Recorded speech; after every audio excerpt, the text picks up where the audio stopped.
Hello friends and welcome to my channel code with Inshal. तो आज जो है हम फिर से वापस आ चुके हैं अपनी पाइथन वीडियो के साथ। और आज की पाइथन वीडियो में मैं आपको ओएस मॉड्यूल के बारे में बताने वाला हूं, जो कि ट्यूटोरियल बेस्ड वीडियो होगी आज की भी। ओएस मॉड्यूल बेसिकली क्या होता है, मैं थोड़ी सी एक्सप्लेनेशन आपको दे देता हूँ ओएस मॉड्यूल के बारे में। बेसिकली ओएस मॉड्यूल को जो है हम यूज करते हैं पाइथन के अंदर, अगर हमें कोई भी प्रोग्राम एग्जीक्यूट कराना हो अपने ऑपरेटिंग सिस्टम से। ऑपरेटिंग सिस्टम आप अपना यूज करते हैं, मीन्स आपका कंप्यूटर या लैपटॉप जो भी आप यूज करते हैं विंडोज में, तो उसमें जो भी आप प्रोग्राम एग्जीक्यूट होता हुआ देखते हैं वो ओएस मॉड्यूल की मदद से होता है। अब उसमें जरूरी नहीं है कि आप ऑपरेटिंग सिस्टम के ही प्रोग्राम्स को एग्जीक्यूट करें। मान लें कि अगर हमें एक फोल्डर से दूसरे फोल्डर में फाइल को कॉपी करना है, तो वो किस तरह करेंगे, वो भी हम ओएस मॉड्यूल को यूज करते हुए करेंगे। और अगर सेपरेटली हमें किसी प्रोग्राम को एग्जीक्यूट करना है, तो वो भी जो है हम ओएस मॉड्यूल को यूज करते हुए करेंगे। तो बहुत ही अमेजिंग चीज है ओएस मॉड्यूल। आज की वीडियो में आपको पूरी स्टार्ट टू एंड बताऊंगा ओएस मॉड्यूल को किस तरह इस्तेमाल किया जाता है, क्या चीजें होती हैं जो कि यूज करते हैं ओएस मॉड्यूल के अंदर, इसके थ्रू प्रोग्राम्स वगैरह में भी इसको यूज किया जाता है, किस तरह करेंगे वो भी बताऊंगा। तो वीडियो को स्टार्ट टू एंड देखिएगा और अगर अच्छी लगे तो लाइक करना ना भूलें। तो वेट किस बात का, चलते हैं कंप्यूटर स्क्रीन के ऊपर and let's get started with our amazing OS module video from start. तो आज की वीडियो में मैं आपको start to end OS module के बारे में बताने वाला हूं, लेकिन आज की वीडियो थोड़ी सी डिफरेंट होगी क्योंकि आज की वीडियो में जो है हम रेपलिट के ऊपर काम नहीं करने वाले। मैं ये क्यों कह रहा हूँ रेपलिट में काम नहीं करने वाले, क्योंकि ये जो ओएस मॉड्यूल है ये मैं आपको मैन्युअली टेक्स्ट एडिटर से करके दिखाऊंगा, जो कि हम इंस्टॉल करते हैं अपने ऑपरेटिंग सिस्टम में। उसके थ्रू मैं आपको जो है ओएस मॉड्यूल के बारे में बताऊंगा, क्योंकि हमें जो है इसमें कुछ फोल्डर्स और फाइल्स क्रिएट करनी होगी, जो कि अगर मैं यहाँ पे करूंगा तो फिर आपको जो है थोड़ी सी डिफिकल्टीज फेस होंगी। इसलिए जो है मैंने सोचा कि अलग टेक्स्ट एडिटर जो कि हमारे ऑपरेटिंग सिस्टम में ऑलरेडी इंस्टॉल हो, उस पे ही हम ओएस मॉड्यूल के बारे में सीखें। सिर्फ ओएस मॉड्यूल की वीडियो मैं उस पर करूंगा, बाकी आगे आने वाली वीडियोस हमारी रेपलिट पे ही होने वाली हैं। तो जो मैं टेक्स्ट एडिटर यूज करने वाला हूँ अभी आज की वीडियो में वो वीएस कोड होगा। तो अगर आपको वीएस कोड नहीं पता तो मैं बता देता हूँ। वीएस कोड बेसिकली एक टेक्स्ट एडिटर है जो कि डिफरेंट लैंग्वेजेस में जो है हम यूज करते हैं, चाहे पाइथन हो, सी हो, सी प्लस प्लस हो, HTML हो, CSS हो, जो भी लैंग्वेज आपको यूज करनी है इस टेक्स्ट एडिटर में आप यूज कर सकते हैं। तो आज जो है हम इसमें पाइथन का यूज करके ओएस मॉड्यूल के बारे में जानेंगे। तो अगर आपने इसको इंस्टॉल नहीं किया हुआ तो अभी इसको डाउनलोड कर लें, जिस भी ऑपरेटिंग सिस्टम में आप हैं। अगर विंडोज में कर लें, बाकी अगर आप दिस एरो को दबाएंगे तो यहाँ पे आपको मैक और लिनक्स वगैरह के भी मिल जाएंगे, तो वहां से भी आप इंस्टॉल कर सकते हैं। ये करने के बाद अब जो है मैंने ऑलरेडी इसको इंस्टॉल किया हुआ है तो मुझे ज़रूरत नहीं पड़ेगी। मैं जो है यहाँ पे आ जाऊँगा अपनी रेपलिट में वापस और मैं अब अपने वीएस कोड को ओपन कर लूँगा। तो ये रहा मेरा वीएस कोड टेक्स्ट एडिटर, इसको मैं यहाँ से जो है ओपन कर लूँगा, विजुअल स्टूडियो कोड को। ये ओपन करने के बाद जो है मैंने यहाँ पे आपने देखा कुछ भी क्रिएट नहीं किया हुआ, एक फाइल हम नहीं क्रिएट करेंगे और इस फाइल का जो नाम है वो मैं दे दूंगा मॉड्यूल का, और मॉड्यूल के नाम से इसको सेव कर देंगे। लेकिन dot pi in the and लगाइएगा अगर आप वीएस कोड में काम करके पाइथन फाइल को सेव कर रहे हैं। तो यहाँ पे जो नाम आप लिखना चाहें लिख दें, लेकिन एट दी एंड डॉट पाई लगाना बहुत जरूरी है ताकि आप अपनी फाइल को एज पाइथन फॉर्मेट में सेव कर सकें। यहाँ डेस्कटॉप पे आ जाएंगे या जिस लोकेशन पे आपको सेव करना है कर लें। अगर आप बिगनर हैं प्रेफर करूंगा डेस्कटॉप पे सेव करें। तो डेस्कटॉप को यहाँ से सेलेक्ट करेंगे और यहाँ से मैं जो है फाइल को, बाय मिस्टेक मैंने ओपन फाइल दबा दिया, तो यहाँ से न्यू फाइल दबाएंगे और न्यू फाइल दबाने के बाद यहाँ से मैं मॉड्यूल लिखूंगा वापस, और यहाँ पे मॉड्यूल ऑलरेडी लिखा आ गया तो डॉट पाई करेंगे और डेस्कटॉप पे इस फाइल को क्रिएट कर देंगे। हमारी फाइल यहाँ क्रिएट हो चुकी है। अब ओएस मॉड्यूल को इस्तेमाल करने के लिए मैं क्या करूंगा, मैं जो है एक फाइल को यहाँ इंपोर्ट करूंगा। यहाँ पे मैं क्या लिखूंगा, सॉरी एक लाइब्रेरी को इंपोर्ट करूंगा। यहाँ पे मैंने किया इंपोर्ट ओएस को। अब आप देख रहे हैं कि ओएस जो है यहाँ पे एक इसका कलर जो है थोड़ा सा डल सा हो गया, जिसका मतलब है कि ये ओएस आपके पाइथन में इंस्टॉल नहीं हुआ हुआ। अगर नहीं इंस्टॉल है तो आपको सिंपली टर्मिनल में जाना है। टर्मिनल में जाने के बाद आपको वो लोकेशन सेलेक्ट करनी है जहाँ पे आपने इस फाइल को क्रिएट किया, जैसे मैंने डेस्कटॉप पे किया, लेकिन मुझे ज़रूरत नहीं पड़ेगी क्योंकि मैंने जो है इसको सी में ही मतलब फाइल को क्रिएट किया। इसलिए अगर मैं सी में भी डाउनलोड कर लूँगा तो उसमें ऑटोमेटिकली हो जाएगी, लेकिन फिर भी मैं डाल देता हूँ डेस्कटॉप। और यहाँ पे मैं क्या लिखूंगा, मैं यहाँ लिखूंगा कि पिप इंस्टॉल ओएस। तो इससे क्या होगा, ये जो ओएस मॉड्यूल है ये पाइथन इंस्टॉल करके दे देगा पिप की मदद से, और फिर ये जो हमें एरर देखने को मिल रहा है ये हमें नहीं शो होगा। तो आपने देखा इसने मुझे कुछ एरर शो कर दिया, जिसका मतलब ऑलरेडी इंस्टॉल है ओएस, तो हम जस्ट इससे यूज कर सकते हैं। अब ओएस को यूज करने के लिए मैं आपको जो है सिंपली एक तरीका बता देता हूँ। ये क्या करेगा ओएस, ओएस बेसिकली आपका जो फोल्डर है वो क्रिएट करके देगा, और साथ ही साथ फोल्डर नहीं, ये आपको फाइल भी क्रिएट करके देता है, और साथ ही साथ फाइल को सर्च करने में भी आपकी मदद करता है। किस तरह वो मैं आपको अभी बताता हूँ। इंपोर्ट किया हमने ओएस या ओएस मॉड्यूल, लेकिन मॉड्यूल आपको इसके साथ नहीं लिखना है, सिर्फ ओएस लिखना है क्योंकि इसी को हम मॉड्यूल कहते हैं। मैंने किया इंपोर्ट यहाँ पे ओएस। ओएस इंपोर्ट करने के बाद मैं यहाँ पे लिखूंगा ओएस डॉट mkdir। mkdir का मतलब मेक डिर या मेक डायरेक्टरी। डिर जो है शॉर्ट फॉर्म है डायरेक्टरी का, तो मैंने इसको कहा ओएस एक तुम डायरेक्टरी बनाओ। अब लोकेशन आपको नहीं लिखनी क्योंकि हमने फाइल जो है मॉड्यूल हमारी फाइल डेस्कटॉप पे क्रिएट है, तो ये जो डायरेक्टरी बनाएगा ये भी डेस्कटॉप पे ही बनाएगा। अब यहाँ पे मैंने कुछ कोड्स डाले जिसमें आपको अपनी डायरेक्टरी का नाम देना है, अपने फोल्डर का, किस नाम से आप फोल्डर को बनाना चाहते हैं। तो यहाँ पे जो मैं नाम दे दूंगा वो मैं जैसे डेटा का दे दूंगा, या मैंने इसको कहा कि एक डायरेक्टरी बना दो डेस्कटॉप पे जो कि डेटा के नाम से होगी। अब मैं इसी प्रोग्राम को रन करूंगा। रन करने के बाद आप देखेंगे कि हमारी जो डायरेक्टरी है वो क्रिएट हो जाएगी डेस्कटॉप पे। अगर मैं आपको दिखाऊं तो मैं आ जाऊंगा यहाँ से फोल्डर में, यहाँ से आएंगे डेस्कटॉप पे। डेस्कटॉप पे आने के बाद अगर मैं आपको दिखाऊं तो यहाँ पे हमारी डायरेक्टरी क्रिएट हो चुकी होगी। तो ऊपर आते हैं और यहाँ पे डायरेक्टरी का नाम अगर मैं सर्च करूँ तो यहाँ पे हमारी डायरेक्टरी डेटा के नाम से हमारी फाइल थी, तो मैं डेटा के नाम से यहाँ सर्च करूंगा। लेकिन अगर आपकी फाइल नहीं आती तो जिसका मतलब है आपने जो है कुछ यहाँ पे एरर्स है जिसकी वजह से आपकी जो फाइल है वो क्रिएट नहीं हुई है। तो यहाँ पे हमने ओएस को इम्पोर्ट किया, साथ ही साथ ओएस के लिए हमने फाइल भी क्रिएट की, लेकिन डायरेक्टरी क्रिएट इसलिए नहीं हुई क्योंकि हमने जो है इस फाइल को किसी फोल्डर में क्रिएट नहीं किया इस वजह से। तो मैं क्या करूंगा, मैं आ जाऊंगा यहाँ पे डेस्कटॉप के अंदर और यहाँ पे मैं एक फोल्डर क्रिएट करूंगा। मैं जाऊंगा न्यू पे, फोल्डर क्रिएट किया जिसका मैं नाम दे दूंगा पाइथन का। और ये पाइथन का फोल्डर क्रिएट करने के बाद ये मॉड्यूल की फाइल में जो है इस फोल्डर में डाल दूंगा।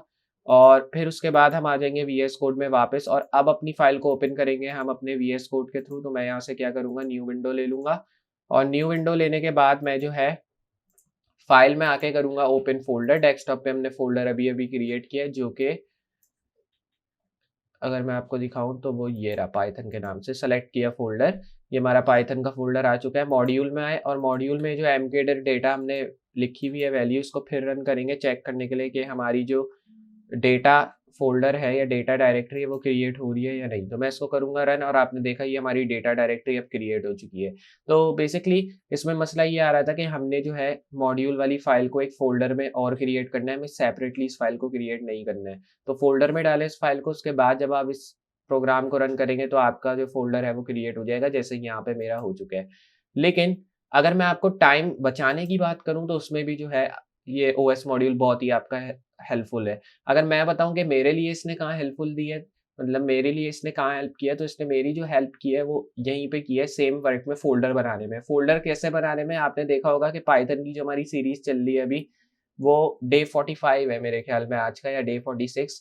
तो हमने जो है जितने भी फोल्डर्स बनाए हैं डे 46 तक, अगर हम मैनुअली इसको क्रिएट करेंगे तो हमारा बहुत टाइम वेस्ट होगा। तो इसलिए जो है ये ओएस मॉड्यूल उन सारी चीज़ों को आसान करता है। ये सिर्फ सेकंड्स में भी नहीं है, आप कह सकते हैं मिन सेकंड्स में ये जो है सारे फोल्डर्स क्रिएट करके दे देगा जितने आप इससे कहेंगे। अब किस तरह वो भी मैं आपको दिखाता हूँ। अभी इसने एक फोल्डर क्रिएट कर लिया, अगर आप चाहते हैं एक साथ बहुत सारे फोल्डर्स क्रिएट करना तो वो भी ये कर सकता है। वो किस तरह करेंगे, सिंपली आपको जो है यहाँ पे लिखना होगा इफ नॉट। तो मैं यहाँ पे क्या करूंगा, मैं यहाँ लिखूंगा इफ नॉट की वैल्यू, और इफ नॉट की वैल्यू में मैं जो है यहाँ पे एक ब्रैकेट बना दूंगा, यहाँ लिखूंगा मैं if not os dot path, और os dot path dot exist लिख देंगे। या तो आप इसको अभी रिमूव कर दें, आप सिर्फ यहाँ पे लिखें।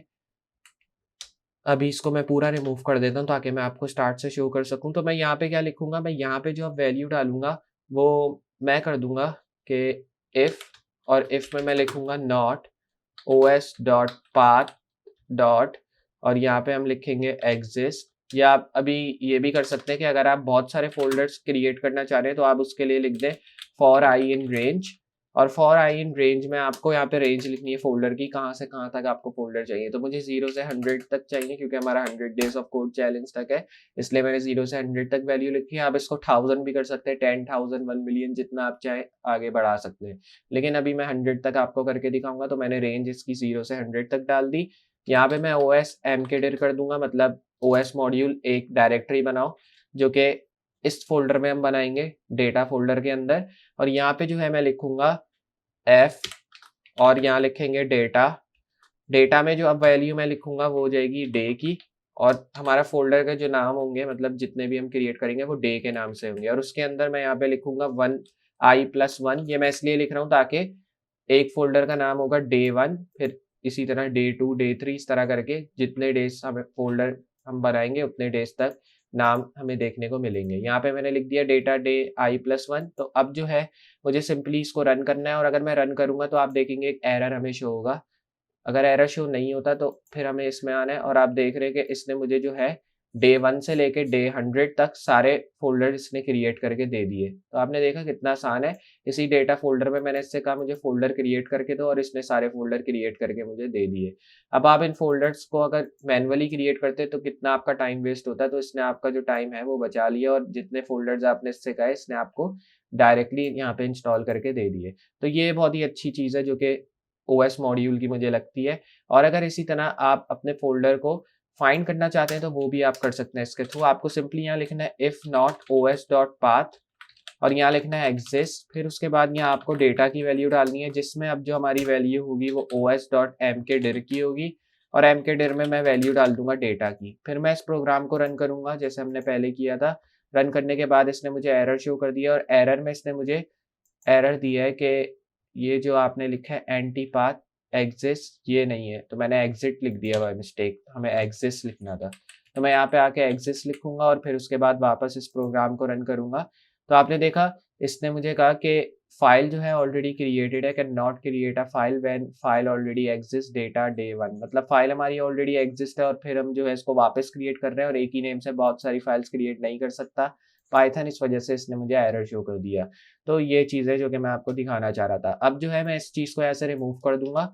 ये करने के बाद अब मैं क्या करूंगा, मैं आ जाऊंगा नीचे, और यहाँ पे मैं आपको ये बताऊंगा कि अगर आपको फोल्डर को रिनेम करना है, मतलब ये जो हमने नाम दिए फोल्डर के डे 1 डे 2 डे 3 या जितने भी हमने फोल्डर्स क्रिएट करके सेम नाम दिए, मैं चाहता हूँ मैं इन नाम को बदल सकूँ।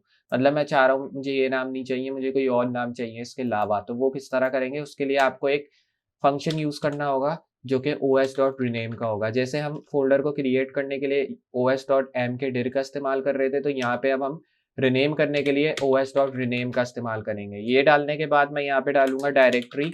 तो मैं यहाँ लिखूंगा डेटा, और हमारी डायरेक्टरी का नाम चेंज करके ट्यूटोरियल कर दो, और यहाँ पे भी हम सेम चीज लिखेंगे i+1।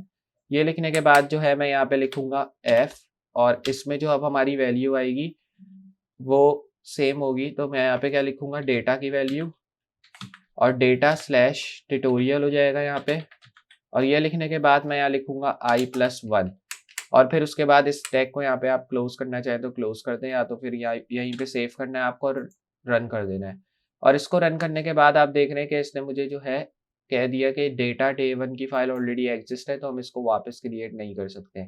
तो सिंपली मैं क्या करूँगा, मैं जो है इसको यहाँ से कंट्रोल और मैंने स्लैश दबा के इसको कमेंट आउट कर दिया, क्योंकि मैं जो है अभी इसको नहीं चाहता यूज़ करना इस वजह से। लेकिन अगर आप नहीं करना चाहते तो आप कंट्रोल Z का इस्तेमाल करके इसको जो है अनकमेंट भी कर सकते हैं। तो यहाँ पे आप जैसे ही डेटा की वैल्यू ऐड करेंगे, और यहाँ पे आपको स्लैश डाल के ट्यूटोरियल वैल्यू डालनी है, और ट्यूटोरियल वैल्यू डालने के बाद हमें जो है यहाँ पे इस वैल्यू को कुछ इस तरह लिखना है।